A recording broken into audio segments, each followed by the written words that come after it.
Nagtipon-tipon ang mga taga-suporta ni Pastor Apollo C. Quiboloy at iba pang senatorial candidates ng PDP laban sa Pasig City.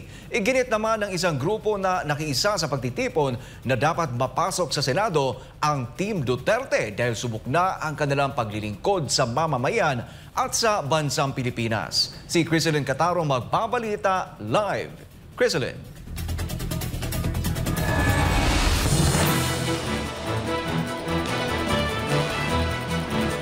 Troy, magandang gabi. Hindi nga nagpahuli ang mga Pasigueño sa pagpapakita ng kanilang matibay na suporta para kay Pastor Apollo C. Quiboloy at mga kandidato ng PDP laban.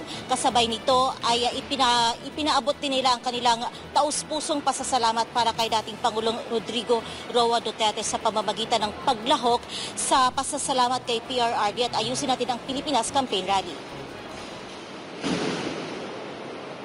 Dinagsa ng mga taga-suporta ang Barangay Manggahan, Pasig City para sa Ayusin Natin ang Pilipinas Campaign Rally. Isang malawakang pagkilos na ginanap sa iba't ibang bahagi ng bansa nitong linggo, Marso 9. Kasabay nito nakilahok rin ang mga Pasigueño sa pasasalamat kay PRRD event sa Southern Stadium sa Wan Chai, Hong Kong bilang pagkilala sa legasiya ng dating Pangulo. Sa naturang pagtitipon sa Pasig, isang grupo ng kapatirang Muslim ang umakyat sa entablado upang ipahayag ang kanilang buong suporta sa mga senatorial candidates ng PDP laban. Ayon sa Muslim Riders Group, hindi na dapat pagdudahan pa ang Team Duterte dahil napatunayan na nila ang kanilang dedikasyon at pagsiservisyo sa bayan. Nagtatrabaho sila para sa atin. Yung iba dyan, si Philip Salvador, hindi pa naging senator. Sa isang action pala siya, kakatulong na. Oo. Sino pa hanapin natin kundi sila?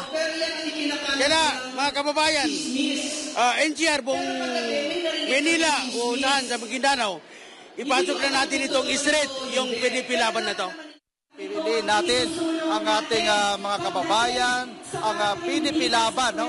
Na kung saan ay ito ay makapagbigay ng totoong pagbabago sa ating bansa.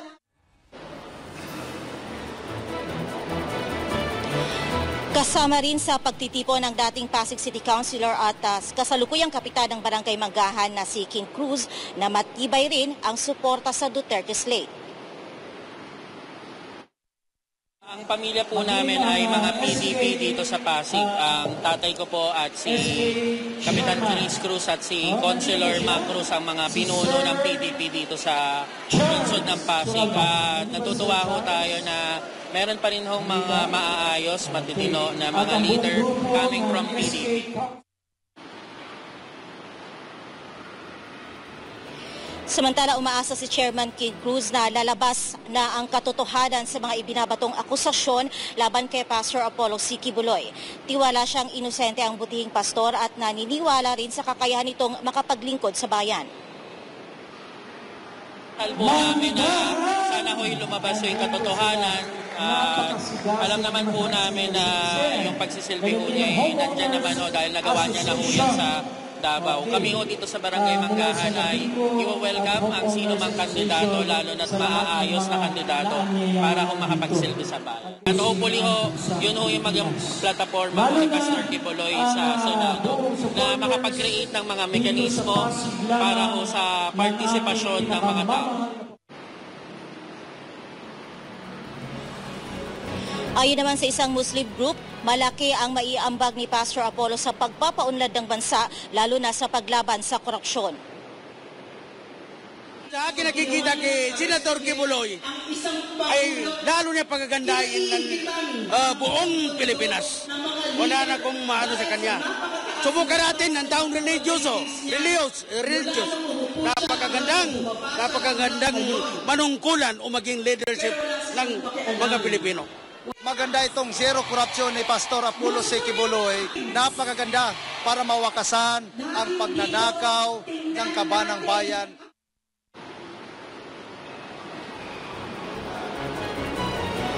Troy, isa sa mga pangunahing isusulong ni Pastor Apollo sa Senado ay ang Truth Commission Act para tuluyang masugpo ang talamak na korupsyon sa pamahalaan. Ipinagmamalaki rin ng butihing pastor ang kanyang mga nagawa sa loob ng KOJC na anyay Exhibit A ng kanyang husay sa pamamahala. Binigyang diin niya na kung mailalaan ng tama ang pondo ng gobyerno, walang Pilipinong dapat mapag-iwanan. Kasabay nito, inilatag rin niya ang iba pang mga plataporma na nakatuon sa nation building at kapakanan ng sambayan ng Pilipino. Troy, nanindigan si Pastor Apollo C. Quiboloy na panahon na para tuluyang wakasan ang sistematikong korupsyon, ang tunay na ugat ng kahirapan sa bansa. Para sa kanya, hindi maaaring ipikit na lamang ang mga mata sa patuloy na pagkamal o pananamantala sa kaban ng bayan. Mula dito sa Pasig City, ito si Criseline Catarong. Balik sa iyo, Troy.